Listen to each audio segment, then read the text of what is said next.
Hello and welcome back to the Full Force Combat Podcast. I'm your host for today, Alex.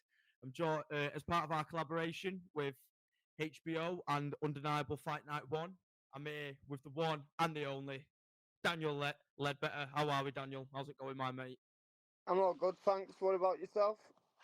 Yeah, all good, all good. Grafting, the event's getting closer. Looking forward to the event, talking to more and more of you guys and I'm just so excited to watch you all compete.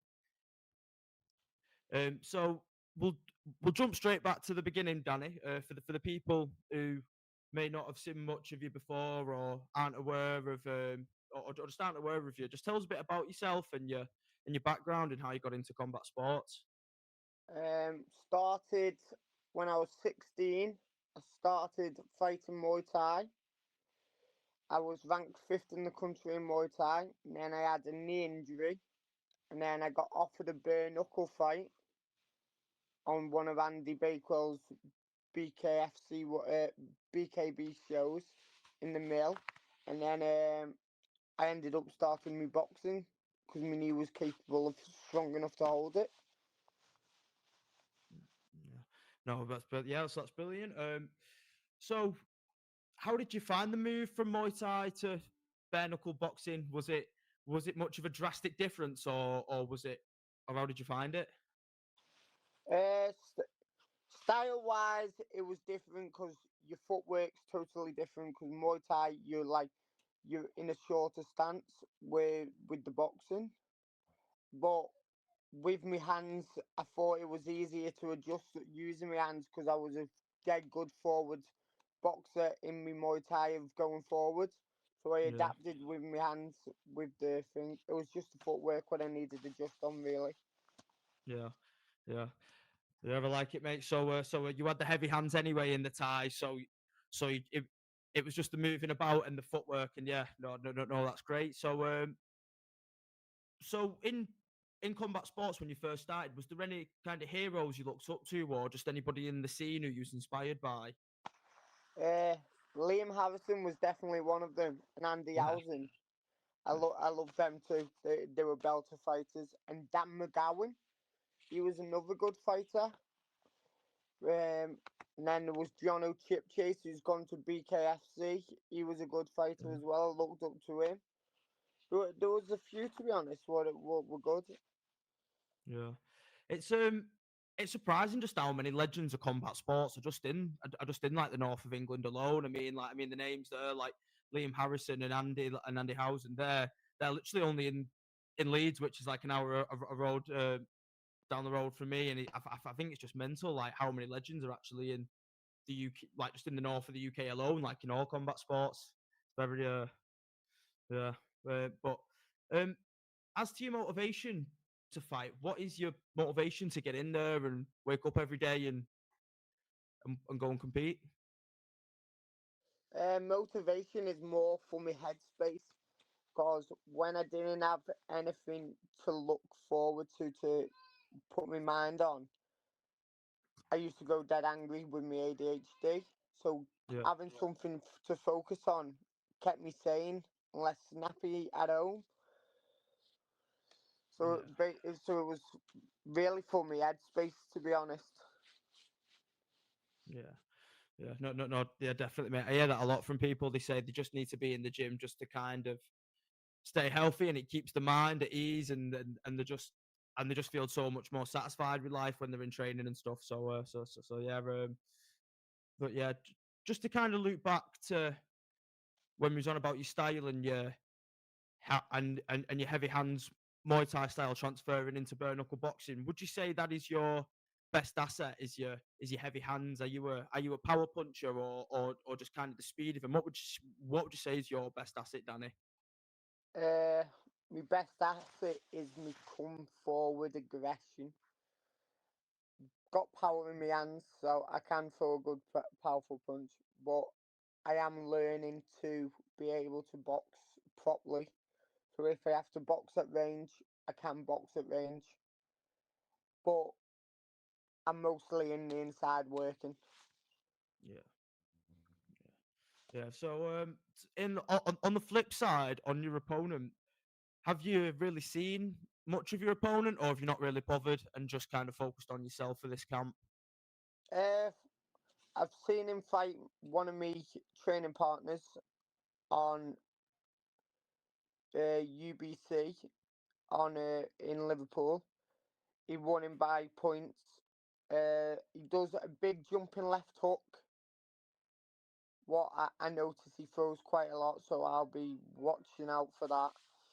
But other than that, I don't really look into my opponents, to be honest, because a fight's a fight. I just get on, Yeah, get do it. If you have to look into your opponent, I think really your mind game isn't in the right place. If you have to watch, if you haven't got the mentality to just get in there and fight whoever's put in front of you, yeah, and you should be asking questions about yourself. yeah, yeah, yeah. No, no, no. Certainly, yeah, yeah, certainly. Do you have any message? Have you got a message for your opponent? Anything nice? Anything nice? Anything else? Just any message? Yeah, I have all respect for Dawid. He's a good boxer, good fighter. Just hope that he's fit and training camp's gone well for him because come 27th, it's just business. Yeah, yeah, certainly. Yes. Speaking of the business, HBO, it's now sanctioned. Undeniable Fight Night 1 is going to be the first of its kind. How does it feel just to be on a card what has got such historic connotations? It's a big step up for all the fighters, to be honest, because it's given us a platform to build our name where you could fight on other people's hybrid shows and win, and it's not recognised as a proper sanctioned fight. So really, it's basically you're just boxing the white Yeah, collars. So yeah, it's a good step up for our careers as well as the show as being sanctioned. yeah. No, certainly. Like you said, it's a great platform for these lads to build up the name. Um, in terms of yourself, is there anything you're looking to in the future? Is there any kind of goals what you're hoping to aim for off the back of a great performance on Undeniable Fight Night 1? Uh, Title fights. Love it. Hopefully, if I get the win, I go on to fight for the title. Certainly. So just before we start to wrap up or anything, is have you got any shout outs, any sponsors, anybody in the gym, some training partners you want to shout out? Shout out to Eamon and Jake, my coaches. My manager Steve Hawk, he's done a wonderful job keeping me busy this year, and all my gym sparring partners, they've helped me out a hell of a lot. And Robert Toman, who's just been into Thailand for fighting for the WBA Asia title, who won. I was sparring him 10 3-minute rounds, so I've got the preparation in for the fight. So it's all down to me to whether I lose or win that fight. And I'm certainly looking forward to watching you perform, Danny. It's been great. It's been great to talk to you tonight. Just want to say thank you for your time again. And yeah, how can people at home buy tickets from you, Danny? Either can buy cash tickets off me, just message me and I can get them tickets, or there's a pay per view link on Notorious TV where you can watch live on at home. Yeah, I saw. Yeah, I saw that the posters have just gone out now. What the guys are going to be starting posting, they look absolutely fantastic. Notorious TV, absolutely smashing it. Shout out to them guys. But what's your Instagram handle, Danny, for people to find you on? It's just Danny Leadbetter. Danny Leadbetter. Yeah, Right. So there we go, folks. Right. Danny, just want to say thank you again. It's been great to talk to you tonight. Thank you for your time. I'm looking forward to watching you compete in in a week and a half's time. Wow, it's come around really quick. So, but just before we leave, actually, it's come around so quick. The card. What's kind of? How do you feel now that we're a week and a half out? but I don't really feel anything, to be honest. I've had that many fights. I just I'm just focusing on my training. My last week and a half of my training, getting it out of the way, making weights, and then come the Saturday, it's just business. No, no anonymous or like bad blood between me and Dawid. It's just business. We get in, we fight, we shake hands afterwards. It's just one of them. It's just another fight for me, to be honest.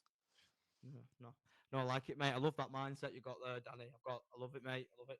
You just kind of got that nonchalant, kind of it's second nature vibe. I love it, mate. I love it. So yeah, I'm looking forward to watching you. I'm looking forward to watching you perform next Saturday night. Thank you, Danny. Thank you for your time. Nice one, Alex. See you soon. See you soon, Danny. Take care, mate.